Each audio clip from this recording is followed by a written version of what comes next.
நான் வந்த உடனே முதல் பொதுக்குழு முடிந்த உடனேயே நான் என்ன கேட்குறேன், நீங்கள் சொசைட்டியை கொண்டு வந்து ஒப்படைச்சிருங்க, சாவியை கொடுத்துருங்கன்னு. நாளைக்கு கொடுத்துறேன் சார், நாளை கழிச்சு கொடுத்துறேன் சார், எஸ்ஓட்ட பேசிகிட்டு இருக்கேன் சார், அது வந்து கவர்மெண்ட்டில் பேசிகிட்டு இருக்காங்க சார்னு சொல்லி அவர் காலம் தாழ்த்திட்டார்.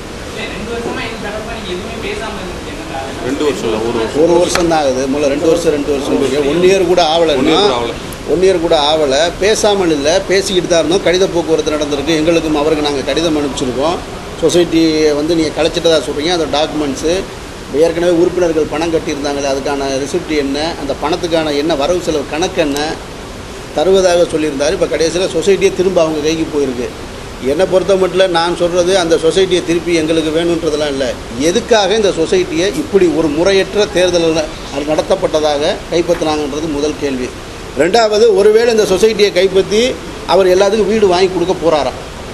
ஒருவேளை வீடு வாங்கி கொடுக்குறதா எல்லாருக்கும் சொன்னாருன்னு சொன்னால் அவரே தலைவராக இருந்து நல்லபடியாக வீடு வாங்கி கொடுக்கட்டும். நீதிமன்றம் தான், வேறு யார்கிட்ட போய் கேட்க முடியுது?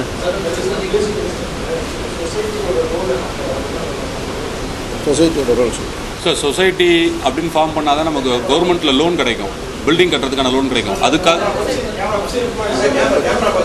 அதாவது பெப்சி ஒர்க்கர்ஸ்க்கு அந்த இடத்துல சொசைட்டி முதல்ல அந்த இடம் கொடுக்கப்பட்டது பெப்சிக்கு தான் கொடுக்கப்பட்டது. பெப்சிக்காக கொடுக்கப்பட்ட இடத்துல வந்து ஹவுசிங் போர்ட் சொசைட்டியாக மாற்றினா தான் பேங்க் லோன் கிடைக்க முடியும்னு சொல்லி நம்ம மாற்றினோம். அதாவது அவர் தலைமையில் இருக்கும்போது தான் மாற்றினார். மாற்றினதுக்கப்புறம் திருப்பியும் வந்து அந்த லோன் கிடைக்காதுன்னு ஆகி இப்போ அது அந்த பில்டிங் கட்ட முடியாமல் கிட்டத்தட்ட 2 வருஷமாக அது அப்படி தான் சும்மா இருக்குது. அதுக்கிடையில் வந்து பார்த்திங்கன்னா ஹவுசிங் சொசைட்டி இருந்தால்தான் அந்த போர்ட் ஆஃப் மெம்பர்ஸு அதுக்கப்புறம் மற்ற சொசைட்டியோட மெம்பர்ஸ்க்காக ஃபார்ம் பண்ண தான் அந்த சொசைட்டி லோனுக்காக. ஆமாம்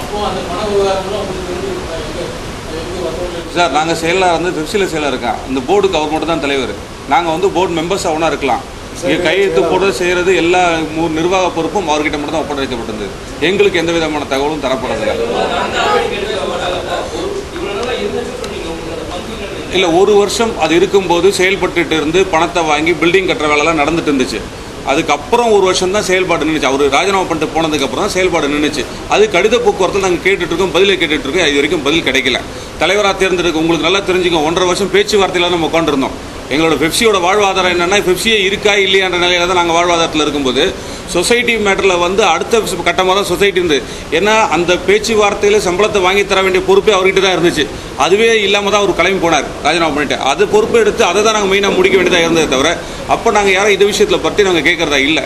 அது முடிஞ்சதுக்கப்புறம் கேட்டதில் இந்த காலதாமதம் நடந்து வந்துகிட்டே இருந்துச்சு. இப்போ கூட என்னென்னா, நேற்று நடந்த விஷயங்கள் எதுவுமே எங்களுக்கு தெரியல. இதே சொசைட்டி இதுக்கு முன்னாடி அவர் தலைவராக இருக்கும்போது பெப்சி நிர்வாகம் பெப்சி பொதுக்குழு தான் நிர்வாகம் தேர்ந்தெடுக்கப்பட்டது. அந்த போர்ட் ஆஃப் மெம்பர் வந்து அவர் தலைவராக இருக்கும்போது கூட பெப்சி தான் தேர்ந்தெடுத்து இந்த 11 பேர் தான் அதுக்கும் இருக்கணும் தேர்ந்தெடுக்கப்பட்டது. அவருக்கு நல்லா தெரியும் அந்த சட்டம்.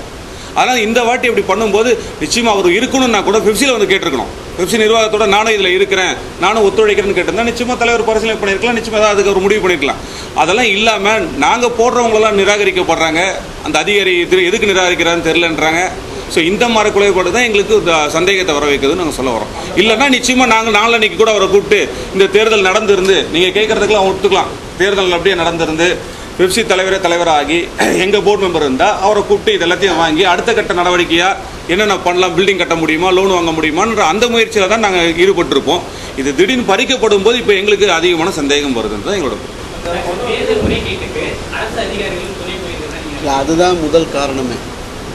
அதில் ஒன்றும் மாற்றுக்கிறதே கிடையாது. பழனின்ற தேர்தல் அதிகாரிகிட்ட தேர்தல் தேதி தெரியலைன்னு சொன்ன ஒரு தேர்தல் அதிகாரியை முதல் முறையாக நேற்று தான் நான் பார்த்துருக்கேன். அது ரொம்ப ஒரு ஆச்சரியத்துக்குரிய ஒரு விஷயம். அந்த எஸ்ஓ என்று அழைக்கக்கூடிய சித்தார்த் என்ற அதிகாரியை கேட்கும் பொழுது, நேற்று இவங்கெல்லாம் போய் கேட்குறாங்க, இவங்கெல்லாம் போய் அவரை சந்திக்கும் பொழுது, அப்படியா அப்படி நடந்திருக்கா, அது வேறு எங்கேயாவது முடிவு பண்ணியிருப்பாங்க அப்படின்ற ஒரு வார்த்தையை சொல்கிறார். அதுக்கு 2 அதிகாரிகளும் சரியான பதில் அளிக்கணும். இந்த தேர்தல் கடவுளுக்கு தான் தெரியும் என்ன காரணம்னு. 9 பேர் அது நம்ம சொல்ல முடியாது. அவங்க எழுதி அவங்க விளையாட்டு அதில் நல்ல 9 பேர் தேர்ந்தெடுக்கப்பட்டதாக சொல்லியிருக்காங்க. அதில் 9 பேர் தேர்ந்தெடுக்கப்பட்டிருக்கதா சொல்கிறாங்க. அதில் வந்து 2 யூனியன் வந்து ஆல்ரெடி பெப்சிலேருந்து வெளியில் இருக்க யூனியன், டிரைவர்ஸ் யூனியனும் ரைட்டர்ஸ் யூனியனும் வெளியில் இருக்கிற யூனியனு. இவரும் பெப்சிலேருந்து ராஜினாமா பண்ணிட்டு போனவர். இவங்கெல்லாம் சேர்ந்து சொசைட்டியை கைப்பற்றியிருக்காங்கன்றது ரொம்ப வருத்தத்துக்குரிய ஒரு விஷயம். அதுதான் ரொம்ப நிச்சயமாக அதுக்கு அடுத்தடுத்து. ஏன்னா நான் இவ்வளவு நாளாக விசி பூனான் மேலே வந்து எனக்கு எந்த குற்றச்சாட்டும் கிடையாது. நான் என்ன நினச்சிட்டு இருந்தேன்னா, சொசைட்டி எலெக்ஷன் வந்த உடனே சொசைட்டிக்குள்ளே உள்ளே போய் வரவு செலவு கணக்கு எடுத்து பார்த்து அந்த கட்டடம் மெம்பர்ஸ் கட்டின பணம் என்ன ஆச்சுன்னு கேட்கலான்னு நான் இருந்தேன். இப்போ சொசைட்டியை அவர் கைப்பற்றியிருக்காரு அப்படிங்கும்போது இனிமேல் நான் வந்து அவர் மேலே கிரிமினல் வழக்கு தொடர்றதுல எனக்கு வேறு வழி இல்லை.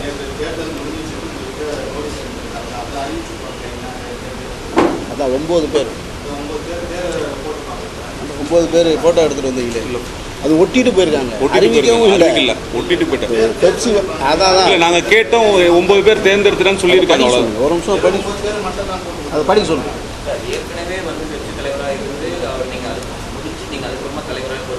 அவர் முடிஞ்சு இல்லை சார், அதான் நீங்கள் நல்லா கவனிக்கணும்.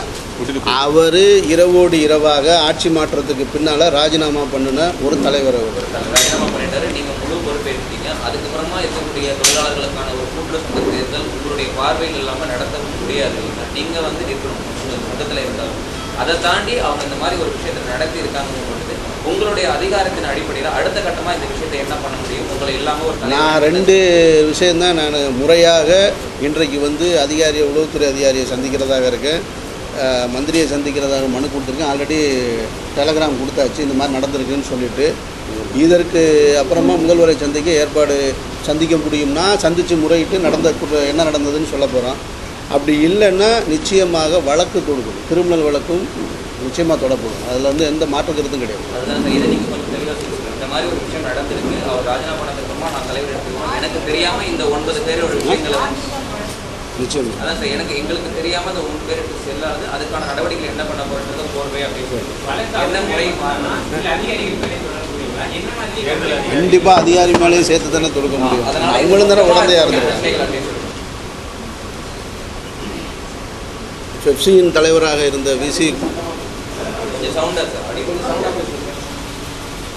பெப்சியின் தலைவராக இருந்த முன்னாள் தலைவராக இருந்த விசி பூநாதன் அவர்கள் ஒரு கட்டத்தில் பெப்சியின் தலைவர் பதவியை உடல்நிலை சரியில்லை என்று காரணம் சொல்லி ராஜினாமா செய்துவிட்டு போனவர் இன்றைக்கு தற்போதைய பெப்சி நிர்வாகத்திற்கே தெரியாமல் அரசு அதிகாரிகள் திரு பழனி என்ற தேர்தல் அதிகாரியும் சித்தார்த் என்ற எஸ்ஓ இவர்கள் துணையுடன்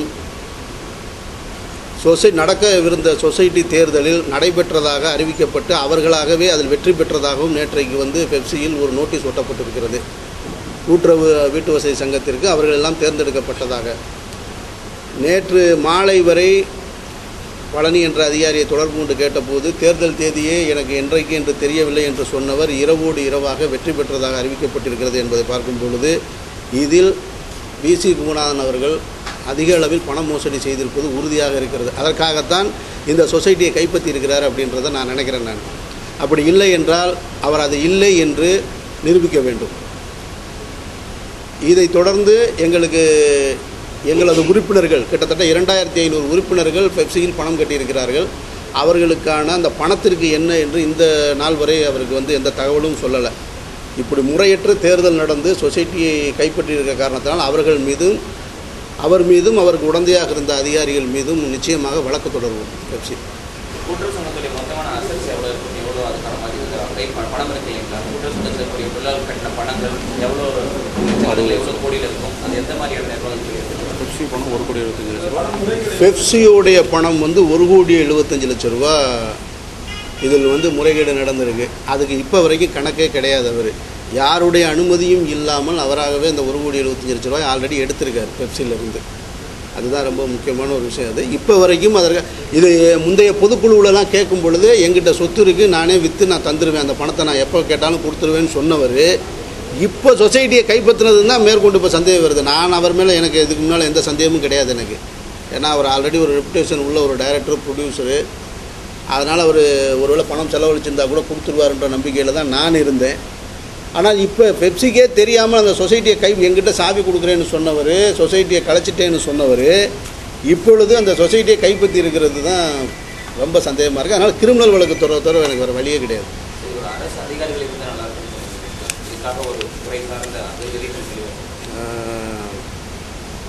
மரியாதைக்குரிய மாண்புமிகு முதலமைச்சர் அவர்களுக்கு கிட்டத்தட்ட 2 ஆண்டுகளுக்கும் மேலாக தமிழக திரைப்படத்துறையில் நிறைய பிரச்சனைகள் நடந்து கொண்டிருக்கிறது.